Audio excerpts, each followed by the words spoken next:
जो दुनिया भर में कोऑपरेटिव मूवमेंट शुरू हुआ और चला, भारत में भी 1904 में जो सहकारिता आंदोलन शुरू हुआ, उसका उद्देश्य गांव, गरीब और किसान की उन्नति ही इसका उद्देश्य है। हमने कहा कि जानकारी मैंने पूरे देश की कर ली। कोऑपरेटिव मूवमेंट है क्या इस देश का? कोऑपरेटिव मूवमेंट शुरू कब हुआ इस देश का? कोऑपरेटिव मूवमेंट आज स्थिर क्यों है? ये दबा क्यों है? ये गिरा क्यों है? इसकी जानकारी मुझे हो गई। 6 साल में मैंने पूरे देश का 3-4 बार भ्रमण किया। कच्छ से लेकर के मिजोरम तक, कन्याकुमारी से कश्मीर तक, एक भी प्रदेश, एक भी जिला नहीं छूटा जहां मैं गया नहीं।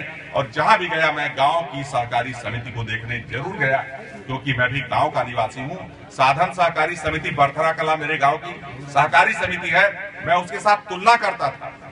महाराष्ट्र के किसी गांव में गया तो वहां, मिजोरम के किसी गांव में गया तो वहां, कर्नाटक के किसी गांव में गया तो वहां, जम्मू कश्मीर के किसी गांव में गया तो वहां, कच्छ के किसी गांव में गया तो वहां।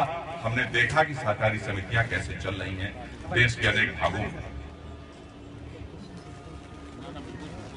स्मृति ईरानी मानव संसाधन मंत्री थी, अभी कपड़ा मंत्री हुई। उनके नॉमिनेशन का दिन था 2011 का। मैं कच्छ में था, देख रहा था सहकारिता मूवमेंट वहां का, देख रहा था खेती किसानी देख रहा था।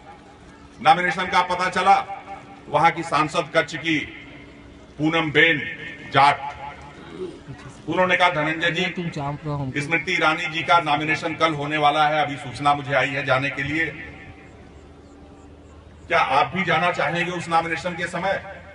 हमने कहा जरूर, मैं जाना चाहूंगा नॉमिनेशन में, इसलिए कि वहां सभी गुजरात के बड़े नेता भारतीय जनता पार्टी के इकट्ठे होंगे, सब लोगों से एक बार मुलाकात हो जाएगी। नॉमिनेशन में गया, आदरणीय नरेंद्र मोदी जी उस समय मुख्यमंत्री थे, 2011 की बात है।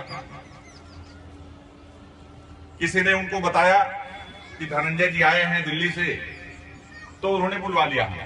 उनका पूरा मंत्रिपरिषद बैठा हुआ था, ऐसे करीब 20-22 लोग, गुजरात के सबसे वरिष्ठ नेता, मंत्री, राष्ट्रीय नेता जो भी गुजरात से आते थे, सब लोग बैठे थे। उन्होंने बुलाया, मुझे अपने बगल में बैठाया, कहा यहां बैठिए। पूछा उन्होंने कि उनको लगा कि स्मृति ईरानी का नॉमिनेशन है, राष्ट्रीय नेता और कोई नहीं आया है, ये आए होंगे दिल्ली से।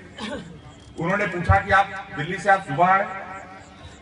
हमने कहा नहीं, मैं गुजरात के कच्छ इलाके के प्रवास पर हूं, 2-3 दिन से।